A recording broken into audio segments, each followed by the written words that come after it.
Holy Saturday. What in the world, Jesus, were you doing on Holy Saturday? Or better said, what in the hell were you doing on Holy Saturday? Or what in the earth were you doing on that day? Some people think that, well, Holy Saturday, it's kind of just this waiting day between Good Friday, the crucifixion, and Easter Sunday, the resurrection. What was Jesus doing? Was he merely sleeping? Well, perhaps something far more glorious was going on. The ancient creeds, the Apostles' Creed and the Athanasian Creed, say that he descended into hell or descended into the netherworld, the under regions. In Ephesians chapter 4, it says that he descended into the earth, the lower regions of the earth. What was Jesus doing when he went into Sheol, Hades, the grave, the pit? Well, we find out in 1 Peter chapter 3 and 4 exactly what Jesus was doing.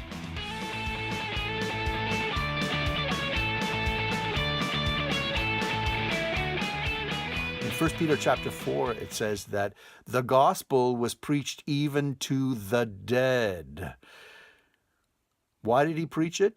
That though they were judged according to the flesh, the dead were judged according to the flesh, as all must be judged, so that they might live in the Spirit as God does. When Jesus died, we died. One died for all, therefore all died. We died with him when Jesus died. And when he descended, we descended with him. And there where he descended, we were, and we saw him for the first time for who he truly was. He preached the gospel to us, the dead. And some people will say, well, that's only people of faith, brother. It's only the goodies.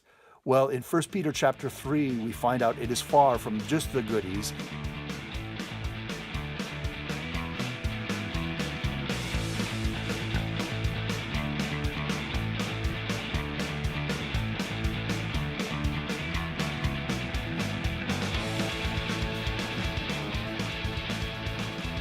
We find out it is the spirits who were imprisoned because they didn't keep their place during the days of Noah. Those people who during the days of Noah were so wicked and evil that they had to be wiped out by a flood. God wiped out these people and Jesus preached the gospel to them. Their flesh was taken away from them.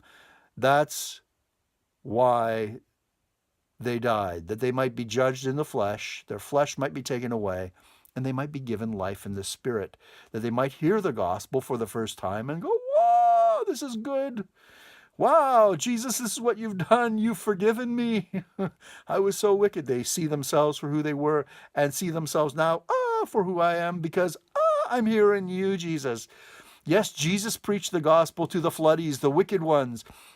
And these work as metaphors, symbols for all wicked ones, even the Saudis, the Sodomites, the Gomorrahites, the wicked ones who were wiped out by fire and brimstone because they were so wicked. That their flesh was taken away for a specific purpose. The wrath of God has come against the flesh because the flesh is not who we really are. That we might live according to the Spirit. This is Jesus' purpose of Holy Saturday. That we receive the message of the gospel, the good news himself, receive Jesus himself. Yes, when Jesus descended, we descended with him, and there he preached the gospel to all. Mystically, we were all united with him. Past, present, and future people from before the cross, at the cross, and after the cross, we were all there with him. The really, really baddies, the Saudis, the floodies, and maybe even the Hitleries. Maybe even Hitler, I wouldn't be surprised, was there. I have a song coming out with my band, The Glorious, called Hugging Hitler, Hugging Hitler, Hugging Hitler, Hugging Genghis Khan, Hugging Vlad the Impaler, Hugging Mao Zedong. Jesus was hugging everyone at that time, showing them who he was, showing them his wounds, his hands, his side, his feet, showing them, this is what I did for you because I love you. And this is who you really and truly are. And they might see themselves truly for who they are at that point through the eyes of Jesus. Maybe even Judas was there. Oh, I wonder about that story. Was Judas there? Was maybe he the first one to hear the gospel message in Hades?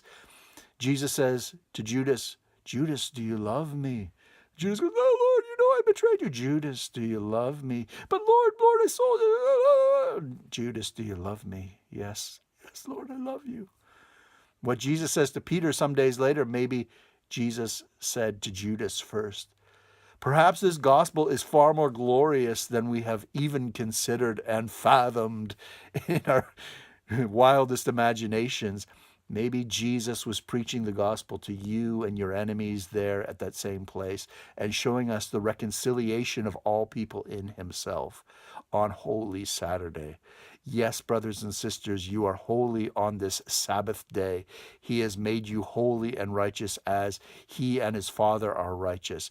He led a triumphal victory, a procession march, showing that the powers and principalities are under his feet. He has crushed the snake under his feet.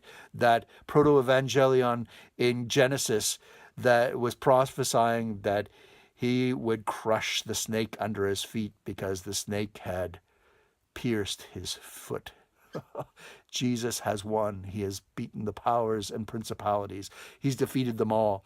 Yes, it is possible that every knee has bowed in heaven, on earth, and under the earth, and every tongue has confessed that Jesus Christ is Lord, to the glory of God the Father. So on this holy, holy Saturday, we glorify you, Jesus. Yes, it is even 2019. Holy Saturday is Hitler's birthday. Jesus is hugging Hitler. We hope that is our hope. We hope that will manifest in all of humanity, that everyone will see that they are holy and that they are hugged, that they are loved and that they are accepted, that they have been reconciled. And the resurrection, which we anticipate tomorrow, is the manifestation that the new creation has come. I love you, brothers and sisters, and bless you on this Holy Saturday. In Jesus' name. Hugging Hitler, hugging Genghis Khan, hugging Vlad the Impaler, hugging Mao Zedong, Osama, Obama, Oprah, Bush 1 and 2.